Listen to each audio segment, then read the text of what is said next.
I feel I've been called to generosity based on the experiences I've had with the blessing of being generous early on in my childhood. My parents very on instilled in my sister and brother and I a sense of giving. They would sit us kids down and they would show us their bills and what they would write out to the church. I'm not sure for certain how much they gave, but it was the principle of the matter that they were trying to instill in us kids. As I grew up, became a teenager, I got my first job that really taught me about money and working hard to get it. At that time, there were things that I wanted to purchase, but really wasn't thinking about the church aspect of the money I was receiving and giving back to God. So at that time, I really didn't give to anybody. It was what I wanted to do with my money at that point. It really wasn't until we started attending Hillcrest here, my wife and Rebecca and I, that I really thought about giving to the church through Pastor Doug's messages and books I read. Most recently, I read a book by Randy Alcorn called The Treasure Principle. Lays out 6 principles for giving and being a joyful giver. One of those principles that I picked up was God owns everything. I'm his money manager.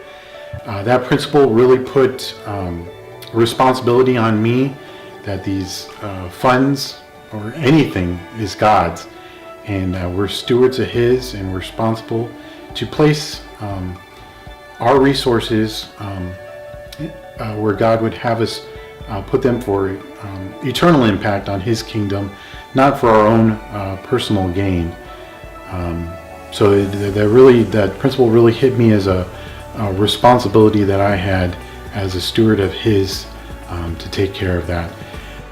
The next principle that really hit me, and Pastor Doug touched on this as well, my heart always goes where I put my money. Pastor Doug has always said in his messages that we should look at our checkbooks. Where you see funds going in your checkbook is where your heart is going. I looked at our checkbook as a family. I did not see those funds going somewhere that was being internally impactful. It was mainly making our family more comfortable, and nothing that was really going to advance the kingdom. I know we were in debt because of this, and we went through Financial Peace University. In that class, Dave Ramsey does say, between you and God, for a time period, if you need to stop giving in order to get out of debt. You'll be more impactful with those funds if they're not tied down. So we did take that advice and stopped giving, but unfortunately the spending and where we put our money did not change. Our heart did not change. So I reinstated giving at some dollar amount. It was not even close to what we're requested to give. But more recently, as I stated, I read that book, Randy Alcorn's Last Principle. God prospers me not to raise my standard of living, but to my standard of giving. And that's the principle we now live by. This past year, we started giving at the 10%.